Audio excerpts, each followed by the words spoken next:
Nako, good morning po, good afternoon, good evening. Welcome po sa channel ko po, parang tagilid Tito Noise Vlogs. Ayop nasa mabuti po kayong kalagayan mga kababayan ko. Pipigilan ko po ang sarili ko kasi pag nagagalit po ako, nagpapa-LC raw ako. Hindi po totoo yan. Siguro lambing lang po. Medyo tayo, hipit sinturon Maghihipit tayo ng sinturon muna mga titos, mga titas Alam nyo, ang biling ko lang sa mga, o payo ko sa mga mister dyan, na ayaw pagtrabahuhin ang kanilang esposo, ang kanilang mga asawa sa ibang bansa. Kung ayaw yung magtrabaho sila sa ibang bansa nga, edi wag yung payagan, kayo ang magtrabaho. Ito, yung isang araw mga kababayan ko, Panginoon ko. Kaya lang ba yun, Wednesday ata nangyari, Thursday? Yung asawa niyang babae, pabalik na ng ibang bansa kasi nga, OFW siya. Basta OFW yung trabaho niya sa, I think, she's going to, parang, saan ba pupunta? Sa Middle East, mga kababayan ko, pupunta sa, I think, Dubai or Bahrain. Basta sa ibang bansa siya pupunta, o para nga magtrabaho. Itong lalaking to, ewan kung sumunod o hinatid sa Terminal 2 ba to? Ano yung ginawa? Pinunit yung mga dokumento, and then yung passport, yung boarding pass, Sinong mabuting tao na gagawa niyan? Mas siguro nasa isip mo, ikaw lalaki ka, asawa ka, na ayaw magtrabaho asawa mo sa ibang bansa. Kung talagang makakatulong yan, siyempre, di gawin mo, payagan mo. Pero ang ginawa, nagwala Sus, kung pwede lang ewan ko ba. Itong lalaking, crap. Ay, nako. Diyos ko, mister, ididimanda ka tuloy ng asawa mo. Paano makakabalik sa abroad yung asawa mo? Torn na yung mga dokumento, yung passport, punit. Boarding pass, walang problema yon. Yung mga dokumento, yung kontrata, importante.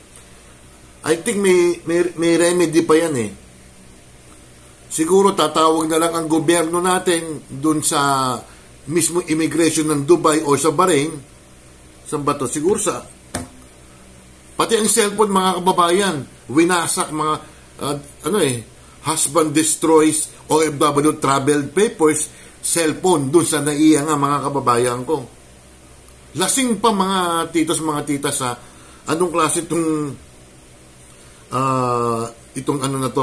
itong asawang itong lalaking 31 anyos ang asawa niyang babae. Ayan, magtatrabaho nga siya.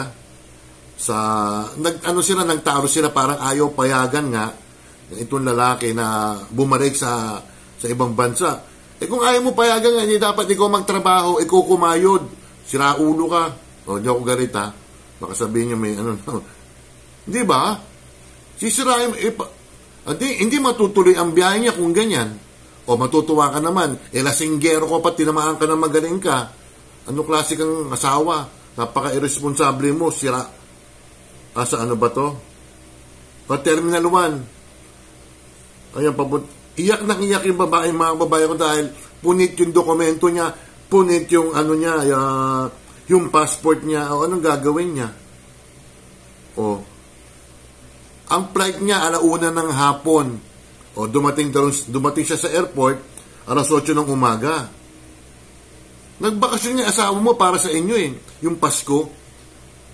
In the first place, dapat kinausap mo yung asawa mo yung holiday na, honey, mama, baka, ako na lang magtatrabaho sa pamilya natin, huwag ka na bumalik. Hindi ba pwede, may kontrata na nga Di ba? May kontrata na siya Tapos, lulusubin mo, lasing ka. Ayan hinablot yung passport, yung cellphone, yung boarding pass. nagseselos ka. Kasi, hindi mo na makikita asawa mo. Kung di ka para siraulo kung nga magtrabaho, naku, pwede lang magmura, nakakainis ka talaga. Sa Doha, Qatar siya pupunta, mga kababayan ko.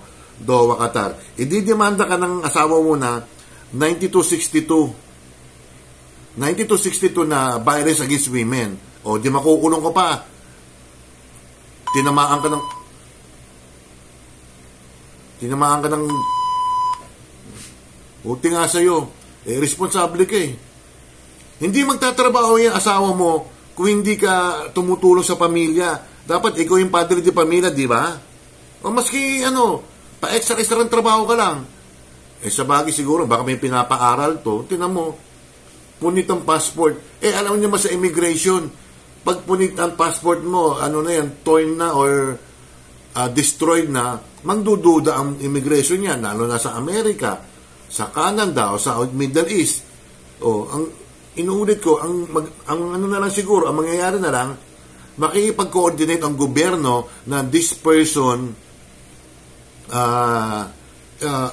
is holding a torn passport, a torn documents because her husband destroyed it. Ganun na lang siguro. Sila urutong lalaki ito, naku. Di lang masamang hindi ako galit Sila ulo. Pasensya na. Hindi ako galit. Niisa ko sa lalaki niyan. Tignan mo, OFW, pagkabuhay nyo, pipigilan mo.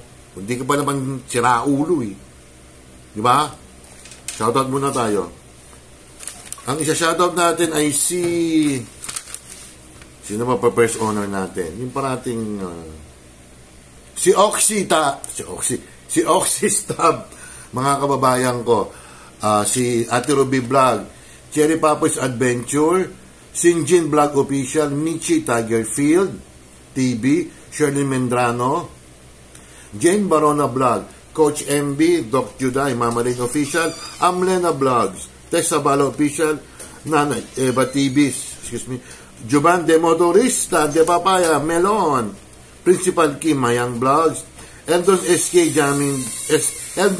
Vlog, Revs SK Jamming Vlogs, A Heart Purple ng Singapore, Junito Marinado, Myra T. Sanchez, Kapitek TV, Rhea May Perolino, Tony Marsan, Dicel Easy Mix, Lawigay, Angel Mix Vlogs, Kathleen, Chaps de la Cruz, my favorite, Bunso, Arlene Hugs, Casablanca, Jessa Marie 23, Baby Yashi, Eunice and Burgess Tandem, Marus TV, Food Trip, Ranger TV, Guwapong Lalaksod, Jana Mix Vlogs, Benji Sanchez, si Opa, Angeline Organson, Dems Cake, Sweetie Cake Channel, Nuna Wonder PH, Durance Vlogs, Ella Kimo, Cindy Mini TV, Iris Neris Channel, Jariana ang Saudi Arabia, Dala Ricardo ng Israel, Evelyn Urasi, Evelyn Official, Simply Grace, Ate Isabel, Tess Padulina,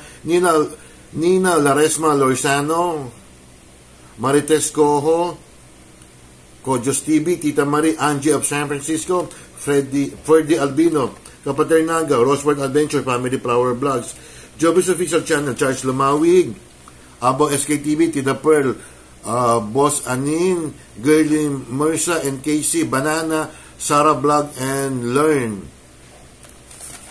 Mga kababayan ko, kayo mga asawa ng OFW, mga lalaki, karamihan kasi mga nagtatrabaho sa mga abroad, hindi ko lang kung ilang percentage, mga kababaihan. Siguro sa 10 mag-abroad, 6 doon mga babae. And then, pabalik na sa abroad yung asawa mo, sa Doha, Qatar, para magtrabaho, and then sinundan mo or talagang kasama ka na, lasing ka, pupunitin mo yung dokumento, tapos, paano mangyayari sa asawa mo? Ay, ang tawag sa'yo,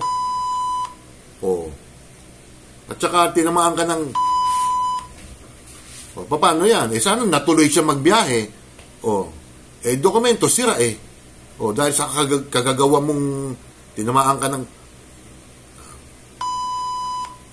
O yun ang mga kababayan ko, mag-isip-isip kayo mga lalaki, kayo mga kabaro ko ha. Kayo ang bumuhay sa pamilya nyo. O magtulungan na lang kayo mag-asawa. O kung ayaw mo talagang mag-abroad, yung asawa mo, o di magtulungan kayo. At saka dapat ikaw lalaki ka, ikaw dapat mag-abroad. Tinamaan ka ng Yun lang mga babayan ko. Don't forget to like and subscribe. Hit the bell notification para ma-update kayo sa akin mga video. Ewan ko lang kung talagang nangyayari yan ha. Yung mga lalaki na, kasi jealous daw selos sino pinagseselosan mo? Kung ayaw mo magselos, hindi ko magtrabaho, luko-luko ka. Salamat po, ingat. Bye.